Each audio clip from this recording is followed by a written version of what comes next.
Hey everyone, I'm back with another video.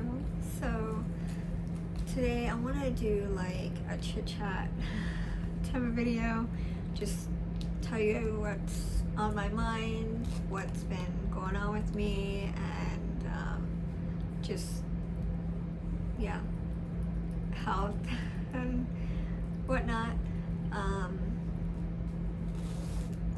So yeah, today I got gel. That's what I'm allowed right now until I get all my doctor's appointments, taken care of. Yeah, because I'm a runner. So my initial fear has nothing to do with like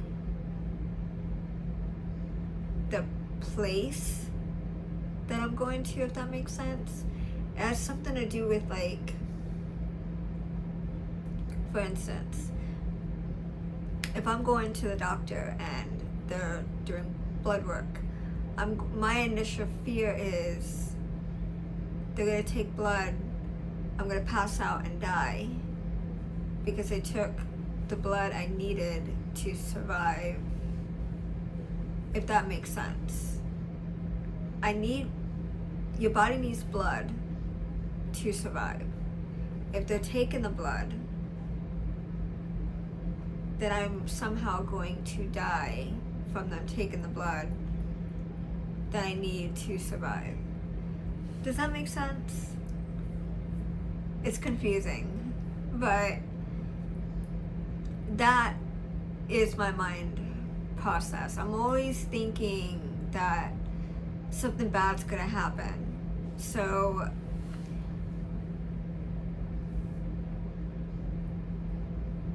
because I went to my appointment, right, and I'm sitting there waiting. So they call me in the back.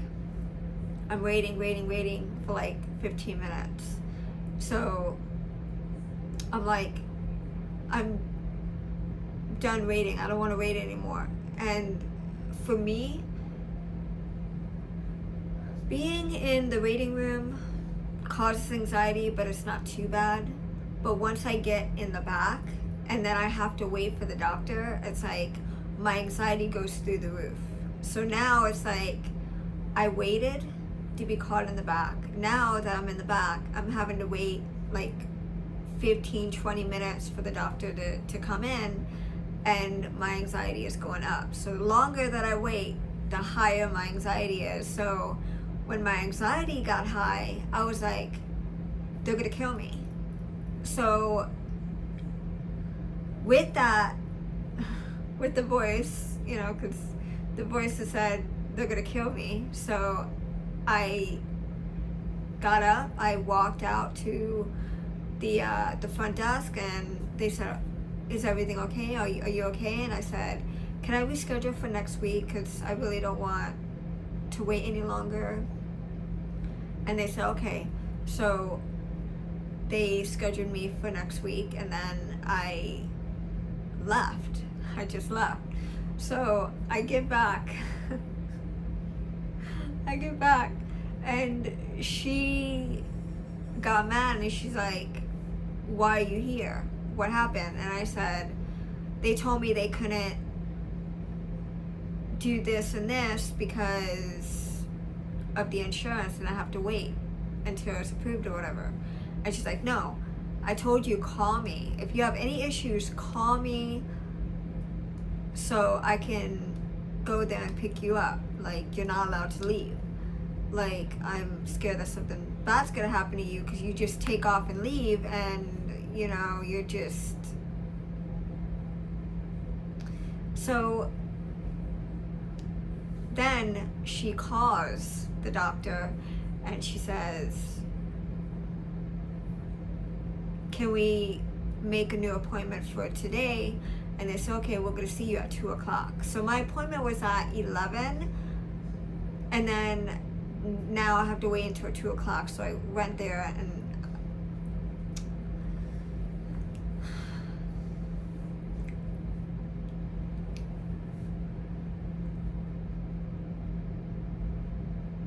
my anxiety is high because of the voices and the delusion that follow it. So if you know anybody that has psychosis and they hear voices, there's usually a delusion that follows behind it. So if the voices are telling them that there's, like for instance, there's someone in the hospital with me that believed that while he was sleeping, the doctor put a microchip in his brain and they're somehow controlling his mind. So, and then that's when I told him, I said, you know, there's microchips in mirrors. So we're going back and forth with our delusion, and none of us was making any sense. But at the time, we're so scared of our delusion, we're just talking it out, just seeing if we can find some type of like solution to whatever it is that we are afraid of. And you know, you got two people that are running on delusions, you're not going to get a solution. You're just going to get a thinker, and then you're going to get a runner. I was the runner. He was the thinker. He just kept thinking. And I was like, I need to go and check the mirrors. So I left him to go and check the mirror. And I started doing like the finger test to seeing if there was like double, like, I don't know. To me, it's like if there's like a double line between your fingers, then there's microchips in the mirror, and they're watching and they're listening to like everything. So when I had to shower and use the restroom, I thought that they were watching me and listening to me while I was in the bathroom. And then so yeah, that was a fun delusion. And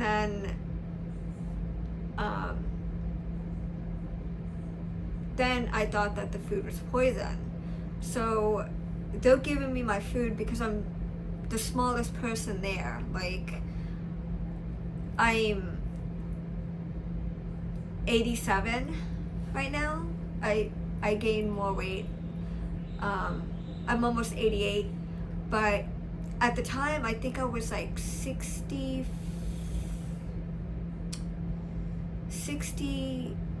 or 69. I was almost 70 pounds at that time, and because I was such a small person, they would always give me extra stuff. So, you know, if I was extra hungry, like during, like in between like meal time and snack time, they'll give me an extra tray to eat. And when it came to snacks, when I would ask for a snack, they'll give me like a banana, an apple, crackers, a sandwich. They'll give me like so much more than everybody else, and I would take the food, instead of eating it, I would take the food and neatly organize it on my nightstand. So I had a collage. I had juice, I had crackers, I had cookies, I had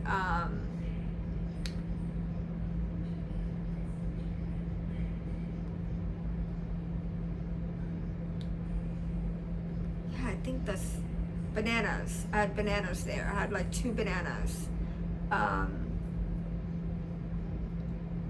Cups of water. I had cups of water lined up. So when I go to bed at night, you can have water. So, you can have water, on your nightstand when you go to bed. So I had like 5 or 6 cups of water lined up, ready for that evening when I go to bed. So when I wake up, I have something to drink.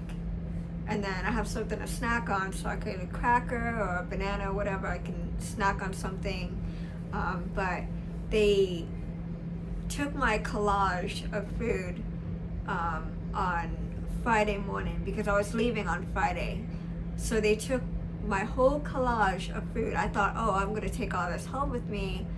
No, they like took it away. They took everything. And they cleared off my nightstand. They took everything out.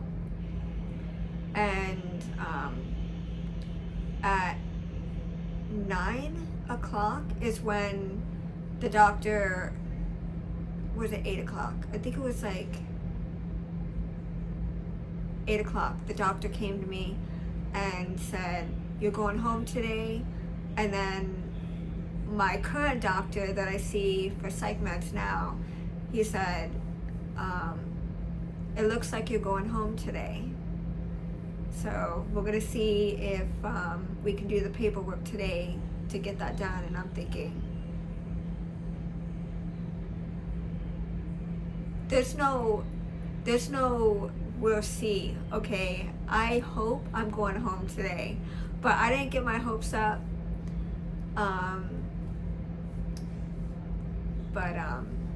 Yeah, everybody was going home between 8 and 10 o'clock, and I didn't leave until 11 because you have to call the desk to pick up whoever you're picking up that's in the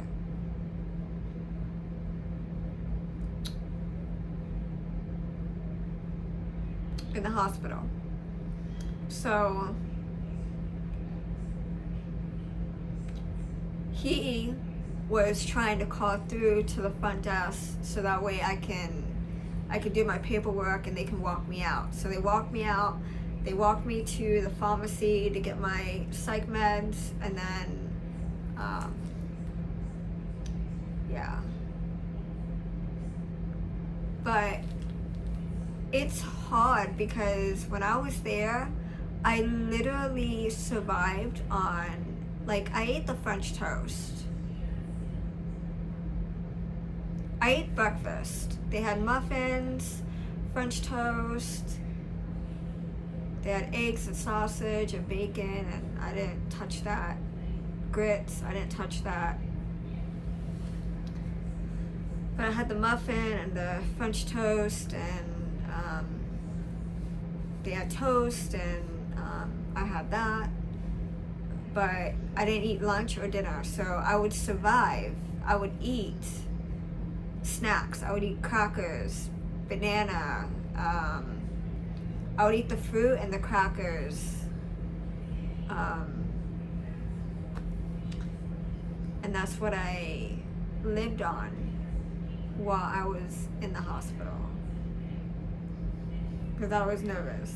So when my dad picked me up, I told him, because I called him that morning, I told him that I was going home. And he was like, I know, I'm sitting in the waiting room waiting for you to come out. And I said, no, you have to call the front desk so that way they can walk me out. I can't walk out by myself. So, because they had the doors locked, so.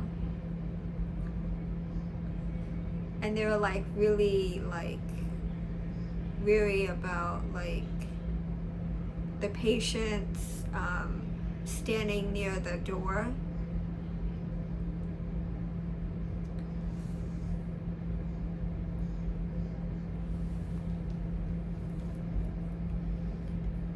But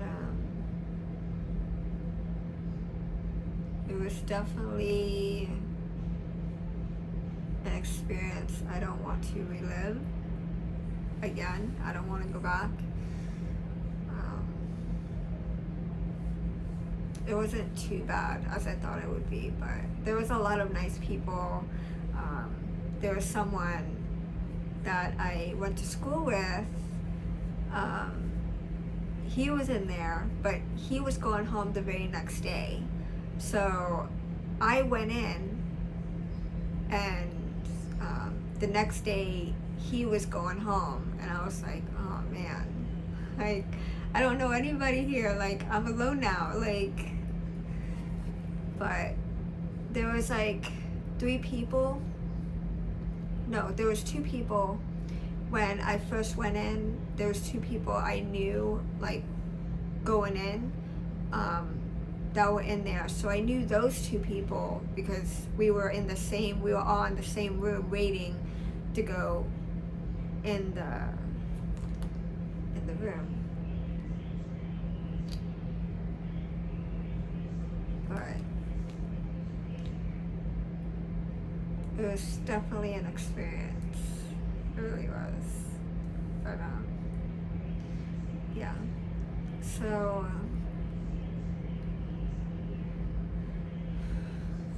that's it for this video and this little chit chat, and I'll see you guys in the next one.